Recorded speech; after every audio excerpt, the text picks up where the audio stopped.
Halo guys, welcome back to my channel. Jadi video kali ini gue kedatangan teman baru lagi guys dari Hong Kong. Halo, halo. Halo guys.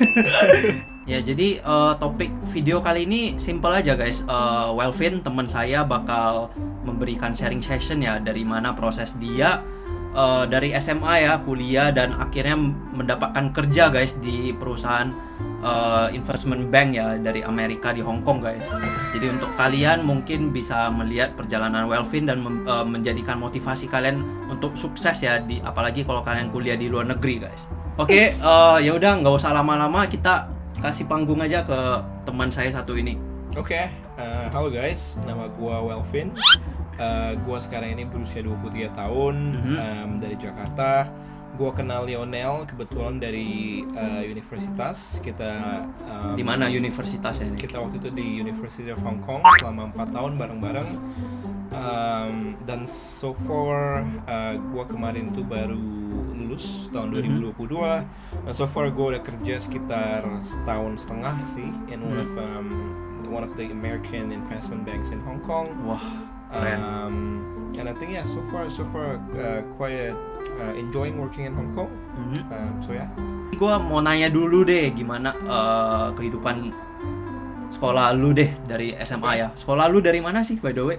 Oke, jadi dulu gue ini lulusan sekolah swasta di Jakarta yang namanya SMAK 1 BPK Penabur. Waduh, bentar guys. Jadi untuk kalian yang belum tahu ya guys, Smuki itu mungkin bisa dibilang one of the top SMA school di Indonesia ya. Well ya, bisa dibilang lah kalau dari segi prestasi, nilai dan segala macam, I think ya. Bisa dibilang ya merendah doang guys. Sebenarnya itu nomor satu sih guys sebenarnya di Indonesia guys. Apakah sekolah itu sangat berpengaruh dalam kalian apply universitas top di luar? Kalau kita ngomongin nama sekolah sendiri sih, sebenarnya kalau dibilang nggak berpengaruh itu juga nggak 100% juga sih, karena setahu gua, again take it with a grain of salt. Tapi setahu gue setiap sekolah di Indonesia itu mereka biasanya yang bagus-bagus itu ada hubungan tersendiri sama kampus-kampus luar negeri, terutama di Singapura atau di Hong Kong. Jadi mereka biasa lebih condong lah untuk ngambil anak-anak dari sekolah tertentu. Tapi bukan berarti juga kita bilang kalau misalnya kalian nggak bersekolah di SMA pilihan tersebut bahwa kalian berarti mereka nggak bisa gitu untuk masuk ke top uni luar negeri ini. Karena juga banyak kok kayaknya di tahun kita ya, di angkatan kita dan di angkatan junior kita yang ternyata sebenarnya itu banyak dari SMA lain yang sebenarnya nggak terlalu banyak sebelumnya gitu loh. Jadi kalau gue lihat trennya sih semakin ke bawah ini semakin luas gitu loh pilih kelompok-kelompok student dari Indonesia yang datang ke Hong Kong itu sendiri. Nggak harus dari sekolah top doang ya, dari sekolah lain pun juga bisa, dari kota nggak harus dari Jakarta pun bisa datang guys. Jadi kalau kita lihat sekolahnya itu kayaknya grupnya semakin besar dan semakin besar. Ya. Jadi untuk kalian mungkin kalau nggak di sekolah top jangan patah semangat guys. Pasti ada 1001 cara guys untuk masuk ke universitas top. Betul? Setuju? Setuju. Oke nih, gue mau nanya nih, apa sih hal yang terpenting untuk kalian yang harus dilakukan ya di SMA untuk masuk ke universitas top di dunia? Menurut gue ada beberapa poin sih, dan nggak bisa kita pinpoint cuma ada satu atau dua, karena menurut gue itu holistically mereka bakal menilai apakah kalian itu cocok. Yang pertama nilai udah pasti harus nilai itu kayak layer pertama saringan universitas ya guys. Karena kalian bisa bayangin kalau misalnya mereka setahun itu terima berapa ratus ribu aplikasi, paling gampangnya aja deh mereka tinggal ambil nilai, baru mereka bisa potong berapa banyak kan. So itu udah salah satu cara yang paling gampang untuk mereka bisa lebih selektif lah, jadi mereka nggak harus lihat terlalu banyak aplikasi. Yang kedua, bagaimana cara bisa stand out? Kalau menurut gua dulu yang ngebantu gua itu adalah gua lumayan aktif di kegiatan-kegiatan sekolah, jadi nggak cuma nilai aja. Apa tuh terserah kalian bisa, kalau kalian suka olahraga kalian bisa join olahraga, kalau kalian suka musik atau arts itu juga bisa membantu. Dan selain kegiatan berorganisasi juga ya. Definitely. Selain itu benefit untuk bergabung di organisasi ini menurut gua nggak cuma untuk ditaruh di resume CV aja sih. Ya, tapi juga ketika kalian ikut itu kan juga kalian nggak langsung melatih kalian punya skill, bagaimana caranya berkomunikasi, bagaimana caranya bekerja sama dengan satu sama lain, dimana nanti skill-skill ini tuh secara nggak langsung bakal kepake ketika kalian masuk ke university atau ketika kalian interview, itu kan bakal secara nggak langsung kepake gitulah. Jadi dan gue penting juga. Dan gue rasa pun kegiatan berorganisasi, berkomunikasi dengan orang itu sangat dipentingkan ya, apalagi kalau kalian udah masuk kerja guys. Ya kan? Jadi bener banget sih kata Lionel. Jadi nggak cuma di SMA atau di kuliah doang, tapi skill-skill itu skill-skill yang kalian bawa, yang kalian latih dari kalian SMA, kuliah sampai di dunia kerja juga penting banget sih buat gua. Masuk nih, udah masuk kalian ke kuliah top, pasti kalian mau mencari kerja yang top juga kan, gajinya tinggi ataupun di perusahaan-perusahaan terkenal. Nah, along the way kalian mencari kerja itu pasti ada rintangan-rintangan kan pasti di kuliah. Dan menurut kamu itu rintangan apa sih yang paling terbesar selama kamu berkuliah di universitas top di dunia? Oke, kalau dibilang rintangan sebenarnya ada beberapa sih. Mungkin gue bisa ngomong beberapa aja lah. Tapi sebenarnya kalau ngomong rintangan nggak juga sih, karena it's a challenge in some ways. Tapi di satu sisi juga kalau kalian lihat dari kacamata yang lain, itu juga ada benefitnya juga. Gue masih ingat dulu waktu gue tahun pertama masih beradaptasi dengan cuaca Hong Kong, apalagi kalau nggak salah kita masuk itu sekitar bulan Agustus, dan itu udah mulai deket dengan musim dingin. Jadi banyaklah faktor-faktor yang di luar sekolah yang kalian juga harus adapt gitu. Contohnya lingkungan baru, orang-orangnya baru, banyak orang dari negara-negara lain. Ya, ketika kalian masuk ke negara lain, of course kalian juga harus bisa menghargai custom orang Hong Kong. Mungkin juga makanannya mungkin tidak cocok, dan juga bagaimana caranya kalian harus lebih mandiri lah. Contohnya hal-hal kecil seperti laundry yang kalian mungkin kalau di rumah dibantuin sama mbak atau sama mama. Begitu kalian move abroad, nggak cuma Hong Kong specifically, hal-hal kayak gini kalian harus bisa mandiri dan harus bisa sendiri coba gitu, atau nyelesain lah masalah-masalah kecil yang seperti begini. Walaupun ini sepele ya guys, kalian bakal merasain sih guys sendiri kalau untuk kalian yang tinggal pertama kali di luar negeri guys. Betul banget. Jadi apa sih strategi kamu untuk mendapatkan ya atau mendapatkan job setelah kalian lulus dari universitas terkenal? Sebenarnya lumayan sulit ya kalau dibikin kita, ini loh stepnya. Karena juga itu adalah proses selama bertahun-tahun juga, selama beberapa tahun yang panjang juga kan. Ya of course, jawaban simpelnya kalian mau jadi stand out, kalian harus bisa gimana caranya bisa meyakinkan employer kalau kalian itu lebih baik gitu loh daripada orang-orang lain yang apply juga. Dan ini relate balik ke pertanyaan Lionel tadi, one of the biggest challenge, karena di sini kompetisinya kalian nggak cuma sama orang-orang Indonesia aja, tapi banyak juga orang-orang dari China, dari orang Hong Kongnya itu sendiri, orang-orang Korea lah, Jepang lah, Tiongkok juga. Iya. Apalagi orang Tiongkok paling pintar ya menurut kamu. Mereka pintar dan sangat-sangat hardworking sih. Dan mereka juga bukan sembarangan gitu loh. Mereka juga top student dari negaranya mereka masing-masing. Yang 1% ya notabene dari jadi sini. Kompetisinya juga lumayan fierce. Jadi kalau diambil simpelnya gimana caranya bisa masuk gitu ya, ya kalian harus bisa stand out dibanding kompetisi-kompetisi ini. Gimana caranya bisa stand out? Nah itu beda lagi. Itu bisa dari banyak angle ya kita tackle. Bisa dari nilai, misalnya kalian nilainya bagus banget gitu ya, top 5% maybe. Bisa mungkin dari organisasi, misalnya kalian sangat aktif, kalian join banyak NGO atau did a lot of volunteers, atau mungkin join kompetisi ya, kayak kompetisi Iya, coding gitu. iya. Kompetisi hackathon, atau Jadi kalian mungkin lagi apa ya, sekarang lagi naik daun ya orang kayak kuliahan ikut hackathon supaya menang. Kalau menang dia bisa dapat offer dari tech company yang terkenal ya. kalau nggak Oh salah. iya Gitu iya.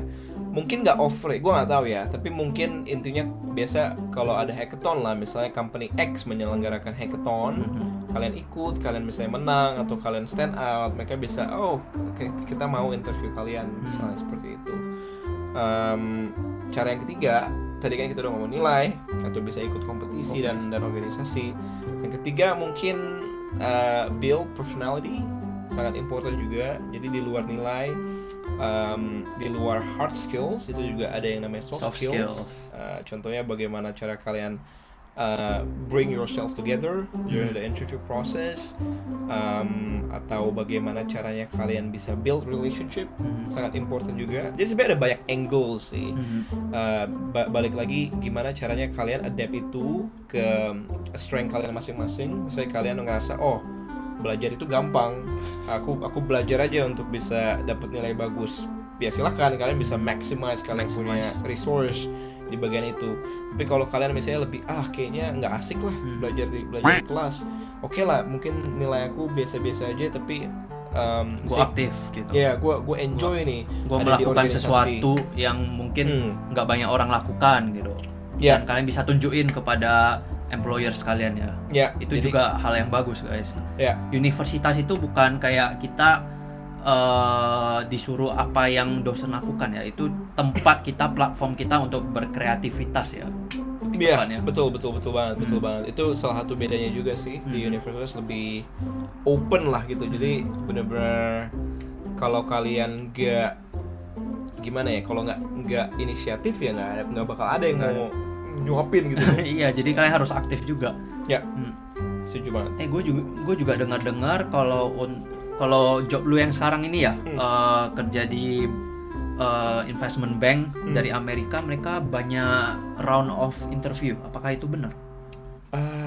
Bisa dibilang betul sih. Kalau dari ada berapa banyak tuh? Dari pengalaman gue sendiri, jadi waktu itu gue masuknya itu dari jalur magang atau internship. Kalau dari jalur magangnya, untuk magang ke investment bank itu lumayan banyak kan kalau nggak salah stepsnya. Sorry. Kalau dari gue sendiri ya, yang gue inget ya, kalau nggak salah itu kita ada sekitar 4-5 step. 4-5 step itu Dan di filter semua ya kalau dikasih tahu. Ya, jadi semakin belakang biasanya semakin kecil pool of applicant. Jadi misalnya ada 1000 applicant, mereka bakal cut off misalnya 50%, go to the second round, mereka cut off another 50% misalnya. Jadi ya sekitar 4-5 step, dan di step terakhir itu kita ada yang namanya super day. Super day itu adalah back-to-back interviews, which consists of about 4-5 again. Jadi kalau di total ya 8 step guys kalau untuk di total. Waduh. Kalau kita anggap seperti itu sebagai satu step sendiri ya, jadi ya 5 lah. Itu lu ada persiapan nggak atau gimana? Of course. Ada persiapan. Of course. Ya, jadi stepnya itu balik lagi nggak semata-mata dia cuman latih kalian punya technical skill aja, tapi ada banyak juga step yang fokus di behavioral. Kayaknya dia juga mau ngeliat social skills lu juga gimana ya. Nggak cuman apa doang ya, technical skills doang. Karena make sense. Balik lagi kalau kita ngomongin kerja di multinational company, apalagi company yang udah lumayan besar, everything kita harus kerjain bareng orang. Kita harus ada yang namanya teamwork. Jadi bagaimana kalian ngomong sama orang, bagaimana kalian build relationship sama orang yang mungkin culture-nya beda dari negara-negara lain, itu sangat penting juga.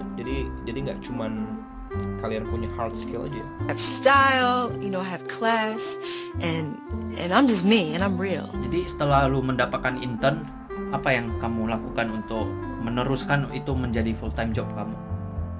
Oke. Jadi waktu itu gue magang sekitar 10 minggu lah ya, sekitar 2,5 bulan sampai 3 bulan. Kalau untuk mendapatkan sebenarnya gue juga kurang tahu ya, tapi basically ya kalian punya performance selama magang itu adalah bukan satu-satunya juga, tapi majority. Jadi the decisions bahwa kalian akan dapat the return offer atau enggak bakal based on Employer kamu atau enggak? yes, Employer pasti ada juga kan? employer, manager, and team, bahwa mereka satisfied atau enggak selama kalian magang. Kerja. Jadi ya kalian harus showcase lah selama magang itu kalau kalian bisa gitu loh. Kalian bisa, kalian pantas untuk mendapatkan job kalau ditawarin ya. Ya. Gitu. Ya. Udah berapa lama lu kerja di investment bank ini? Gua udah sekitar 1,5 tahun lah. Enjoy nggak? Seru nggak? Ya, so far lumayan enjoy. Definitely ada challenge-nya tersendiri. Tapi ya so far So good ya. Ya. Jadi dari SMA nih, kuliah, kerja, lu prefer mana? Kalau bisa kamu urut ya dari paling kamu suka sampai yang enggak. Ini Very difficult. Iya. Nomor 1 very difficult. Nomor 1 mungkin kuliah. Nomor 1 kuliah. Nomor 2 itu kerja. Nomor 3 itu baru SMA. Waduh, SMA paling stres. Perlu dijelasin nggak nih kenapa? Kenapa? Karena kuliah itu sangat bebas gitu loh. Jadi kalian tanggung jawabnya belum sebesar kerja, tapi juga kalian bebas. Kalau di SMA itu kan, terutama SMA di Indo itu kan terlalu banyak aturan lah. Rambutnya nggak boleh panjang lah, rambutnya nggak boleh berwarna lah, bajunya harus rapi lah. Tapi kalau di kuliah itu lebih bebas lah untuk kalian mengekspresikan diri kalian sendiri. Tapi tanggung jawabnya juga belum sebesar kerja gitu loh. Jadi masih belajar, masih kayak SMA kesannya belajar dan ujian itu tanggung jawab utamanya. Tapi kalian juga bisa bebas gitu, bisa bikin teman sebanyak-banyaknya. Dan kuliah itu juga menurut gua satu-satunya waktu ya di hidup kalian dimana ribuan atau ratusan ribuan orang di umur yang sama ditaruh di satu tempat bareng-bareng. Waduh, iya sih, menurut gua juga kuliah sih Iya paling sih. enak. Karena ya ada orang bilang kalau kerja udah susah ya cari waktu. Ya, Even kayak kerja kamu mau ketemu teman dekat pun juga susah ya. ya. Nggak Karena segampang saking- kuliah kan. Iya, kuliah itu ya untungnya gue masih kuliah guys, jadi gue belum merasakan ya apanya dunia kerja guys. Jadi gue juga so far gue juga lebih suka kuliah daripada SMA. Tapi ya itu tergantung lagi ke preferences orang ya. Ada juga orang mau suka kerja karena dapat duit, Nah, duit karena itulah. earn what you actually reap ya Itulah. selama itu. Itulah kalau kerja enaknya itu. Enak itu ya, Ada itu. penghasilan. Penghasilan. bisa lebih apa ya, bisa pursue hobi, interest dan lain-lain. Jadi ini last question and golden question ya. Kalau boleh tahu nih, kalau boleh tahu ini kerja ini kan kerja di investment bank kan, Oke. investment bank dari Amerika Oke. dan juga di Hong Kong guys. Kisaran berapa sih gaji kamu untuk fresh graduate guys? Gak usah ngomong apanya deh, nominalnya, tapi range-nya. Range-nya ya. Iya, Range-nya dalam juta. juta. Rupiah Per bulan ya. per bulan. Gajinya ada Enggak, 3 digit lah. 3 digit. Itulah itu aja lah. 3 digit juta ya maksudnya. 1xx 1xx gitu. Waduh.